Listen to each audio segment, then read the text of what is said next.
Hello everyone, and this is Pooja Makija, and welcome to Fit Duck. Today we're going to be talking about diet for women at different ages.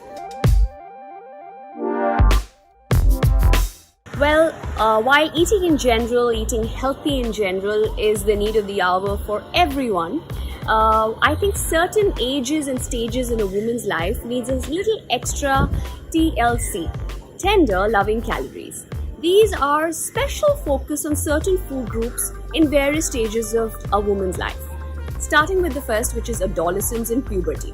Now, adolescence and puberty is a stage where hormones go into an overdrive.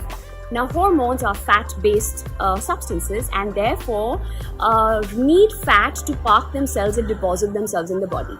At this stage, if there is a lot of weight gain due to fat gain, due to a high-fat diet, these hormones go into an extra overdrive, causing variations in the level of insulin resistance, leading to problems like PCOD, thyroid, which is very commonly seen in children at puberty and adolescent ages. So their diet has to be very well taken care of in terms of good fat, low fat, but not no fat. So let me make that very, very clear. Good fats are very, very essential because fats are not the enemy. They are required for us for good nutrition, growth, brain development. So fats are not the enemy.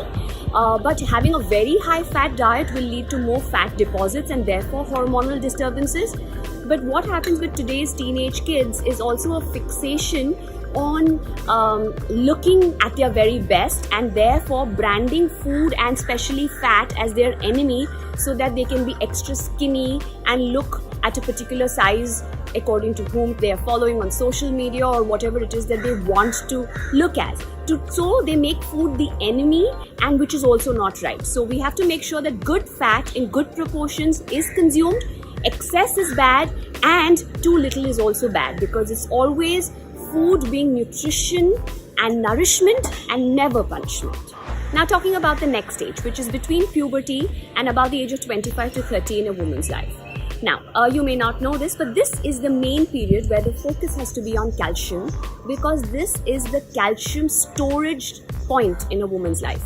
Okay, so do note that our bones have a counter open for calcium deposits, which are open up until the age of 25 to 28 years of age. So all dietary calcium that you will be eating at this point in time will be stored into your bone cells to create a bone mass that you will utilize for the rest of your life during pregnancies and lactation and menopause.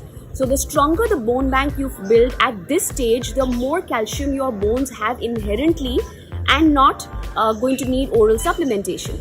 Any calcium that we take after the age of the bone bank closing its deposit counters is only for sustenance, not for building.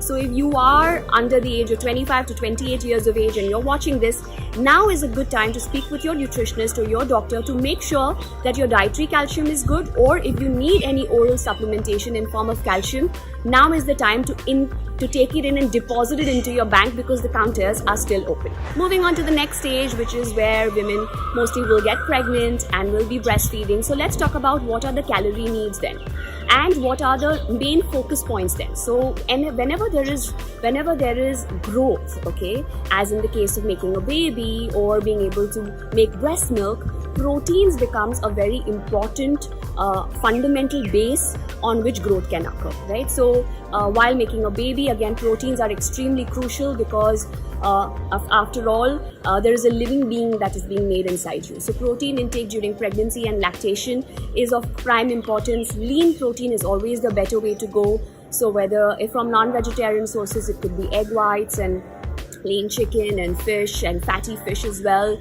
But if you are more plant-based, then your pulses, legumes are the way to go. Soya bean, quinoa, even milk and milk products can help you, give you that protein as well as calcium requirement, which is very, very crucial at the stages of pregnancy and lactation. While we are at that stage, let me clear this myth that we are eating for two is the misnomer that most pregnant women have. Please do realize that your metabolic rate while you're being pregnant is just marginally elevated as compared to your normal metabolic rate. So this need to eat more is not really the case. The baby's requirement increases very, very marginally every trimester, and it is is hardly a matter of 2, 3, 400 calories that the baby requires more every trimester. So please do not be eating for two. Otherwise, you are the size of two people, and then knocking it down becomes more tedious for you once the baby is in hand, and you have to take care of everything else along with your body weight and your health with the added on fat. Right, moving on to the next stage of life, which is menopause. At this stage, antioxidants are very, very crucial. Again, calcium is important, and not being on a very high fat diet again comes into importance in play. So during menopause, all vitamins, antioxidants for the anti-aging effect, to not get the wrinkles, to ease the phase of estrogen and progesterone wearing down, you need to have a very well balanced diet which has good amount of proteins, carbs, good antioxidants. A glass of fresh vegetable juice can do you wonders.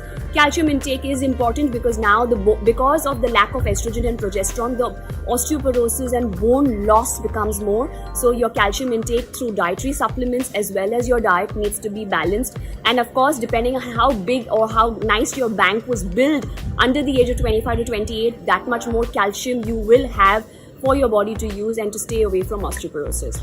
Well, I hope that as a focus point on different nutrients at different stages in a woman's life was helpful.